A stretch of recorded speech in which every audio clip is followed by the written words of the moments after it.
Dans cette leçon, nous allons voir la mise en forme de tableaux. Alors nous allons réaliser une mise en forme un petit peu plus évoluée que celle que nous avons réalisée jusqu'à présent.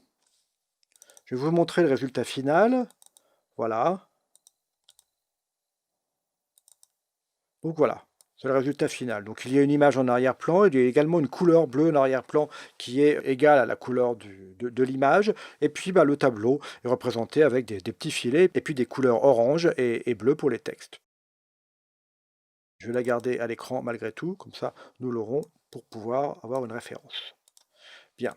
Alors donc, j'ai commencé déjà la page pour éviter de prendre trop de temps. Donc la page a été réalisée avec une table, hein, avec un tableau tout bête, hein, comme ce que nous avons appris précédemment. J'ai simplement ajouté au niveau de chacun des éléments qui doivent être en orange une classe orange, qui permettra d'aller la chercher tout à l'heure. Et puis il y a tout autour un élément conteneur qui permet de placer l'ensemble de la table contenu dans un même élément div, tout simplement. Et puis j'ai commencé quelques petits styles, mais il n'y a rien de nouveau, puisqu'on a mis une famille et puis une taille au niveau du texte, et puis cet élément conteneur, je lui ai donné simplement une taille de 800 pixels pour l'instant, donc rien de particulier. Alors je vais ajouter tout de suite au niveau de l'élément body un background, voilà, background, et nous utilisons une couleur bleue qui s'appelle 0012 D4, qui est la couleur que j'ai pris avec la pipette de Photoshop au niveau de mon image. Donc j'enregistre, puis nous irons le voir donc tout à l'heure. On va également tout de suite imposer une couleur blanche au niveau des textes, hein. Donc pour l'instant les textes sont écrits en noir, hein. Là voilà, donc je vais actualiser tout de suite. Nous avons bien notre couleur bleue, donc les textes pour qu'ils soient blancs, dièse FF. On aurait pu également mettre le mot white, hein, donc ça y est, tous les textes sont blancs, puisque body c'est l'élément parent de l'ensemble, donc il permet à cette propriété color, qui est une propriété qu'on appelle héritée, hein, d'être transmise à tous ses enfants. Donc ça, c'est une première petite chose. Ensuite, nous allons continuer avec notre fameuse balise conteneur. Alors, nous allons lui ajouter notre petite image. Petite image en arrière-plan, donc background, et puis URL, notre image, donc elle est située dans le dossier image, et puis elle s'appelle fond.jpeg.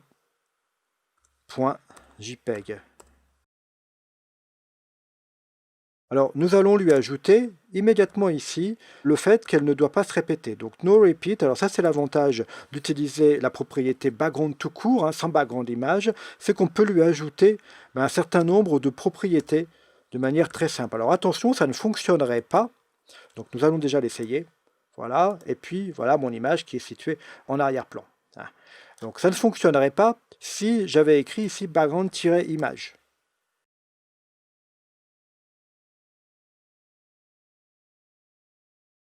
On enregistre et on regarde, et puis l'image disparaît. Alors ça, c'est tout à fait normal, puisque background image attend simplement une URL, n'attend pas cet élément supplémentaire. Donc si vous voulez mettre des différentes propriétés sur la même propriété background, il faut utiliser background tout court.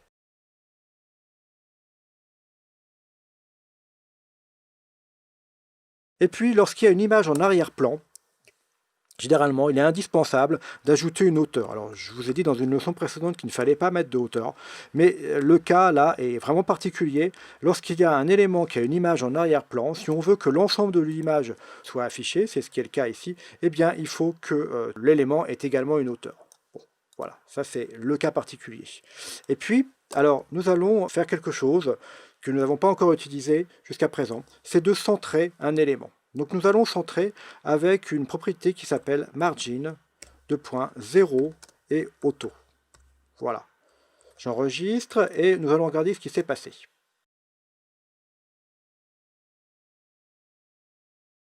Si j'agrandis, on a l'élément qui semble se centrer. Alors pour l'instant, la mise en page n'est pas bien faite. Alors pour pouvoir mieux voir, je vais simplement ajouter une petite couleur au niveau de notre background. Hop, rouge. Voilà.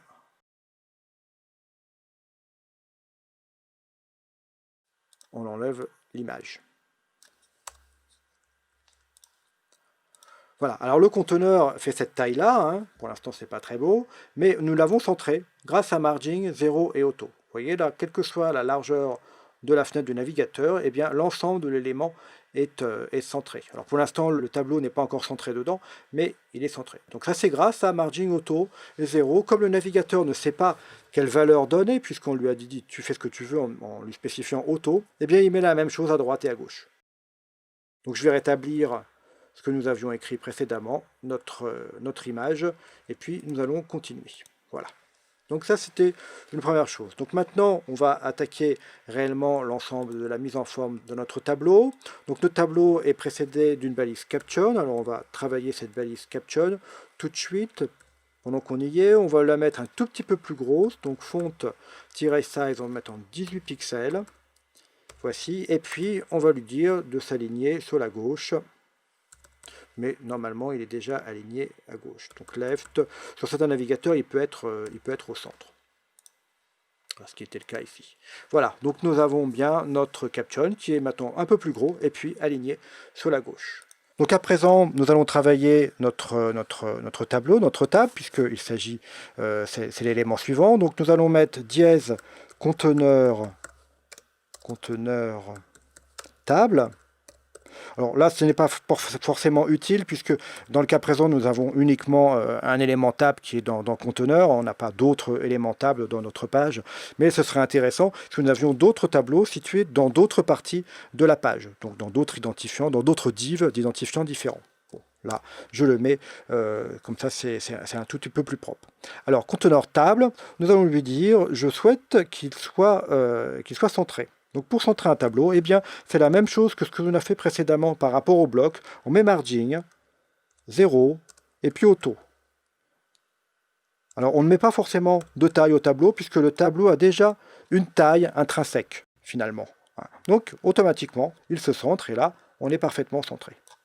Donc c'est une première chose. Alors attention, cette subtilité-là ne marche qu'avec les tableaux. Dans tous les autres éléments de type bloc, il va falloir pour centrer mettre margin auto 0, ça marche toujours, et puis en plus mettre une largeur, parce qu'autrement le navigateur ne sait pas quelle largeur fait l'élément, et on a vu dans des leçons précédentes qu'un élément de type bloc faisait l'ensemble de la largeur de la fenêtre du navigateur. Donc si vous ne lui spécifiez pas de largeur, eh bien le navigateur ne sait pas quelle marge appliquer. Donc un élément de type bloc, il a toujours une marge, auto 0, et, enfin toujours si on veut le centrer, et puis une largeur, alors qu'un élément de type table, eh bien vous n'avez pas besoin de spécifier la largeur puisqu'il a une largeur innée intrinsèque. Alors maintenant, nous allons ajouter une petite bordure à tous nos éléments. Alors je vais y revenir dans quelques instants, mais on va reprendre un dièse conteneur et puis TD, et on va ajouter une bordure sur l'ensemble. Alors border, ça on sait le faire. Border, solide. Nous allons mettre une bordure de 1 pixel. On va le mettre pour l'instant d'une couleur, donc qui est 0099 FF. Voilà, vérifions cela.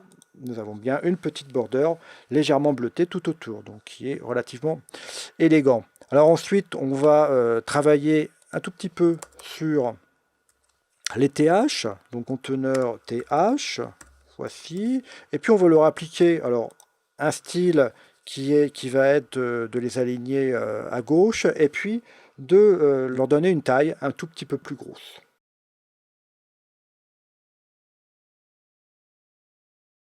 Conteneur TH, donc text-line left, voici, et enfin font size, font-size 18 pixels également. Donc là, nous avons les éléments qui sont un tout petit peu plus gros que ce qu'ils n'étaient auparavant. Ensuite, nous allons travailler sur l'élément orange. Alors, on peut voir que donc il y a cette classe orange au niveau de certains TD, mais pas sur tous. Donc, il suffit simplement de prendre orange, voilà, et d'appliquer color, de petits points orange.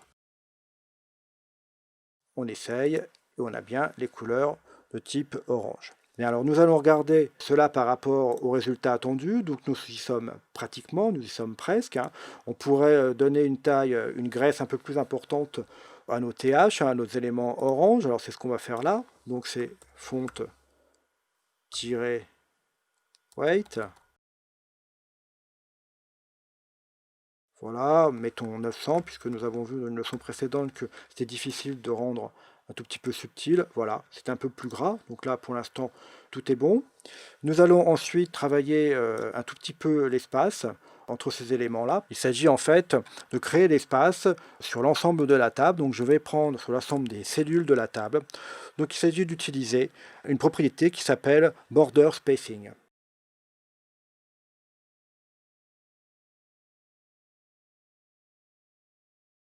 10 pixels, voilà. Regardons tout de suite ce qu'il en est. Hop, voilà. Donc nous avons séparé les différents éléments de la table. Donc notre tableau est à présent pratiquement terminé. Nous pourrions également utiliser d'autres propriétés. Je vais un tout petit peu modifier mon tableau, mais simplement pour vous montrer une autre propriété. Donc pour l'instant, je vais supprimer ce fameux border spacing. Voilà. Et puis, on va mettre une propriété au niveau de table qui s'appelle Border Collapse.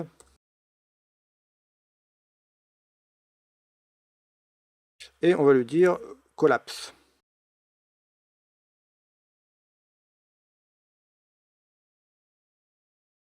Voilà. Alors, ce qui nous permet, d'en fait, de fusionner l'ensemble des bordures. Donc, si je ne mets pas Border Collapse, voilà, si je désactive, par exemple, de manière très simple, eh bien, il y a deux filets. Il y a un filet autour de chacun des cellules. Avec Border Collapse, eh bien, les filets sont fusionnés.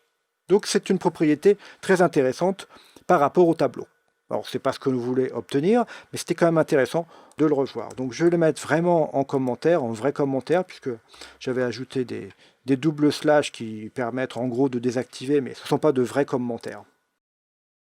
Et donc, nous nous retrouvons avec le tableau tel qu'il était juste précédemment. Pour terminer, au niveau de notre balise table, conteneur table, nous allons spécifier que celui-là, là, le Caption, en fait, il est situé tout en bas. Alors, ça ne s'utilise pas dans Caption, contrairement à ce qu'on pourrait imaginer, mais ça se place dans la table. Et c'est la propriété qui s'appelle Caption Side. Et là, du coup, on peut mettre top, mais c'est déjà en top. Nous allons pouvoir mettre bottom. Alors, on pourrait mettre left ou right. Voilà. Et notre élément est situé à présent en bas. Donc, nous avons terminé notre mise en page. Elle est semblable à celle que nous avions prévue.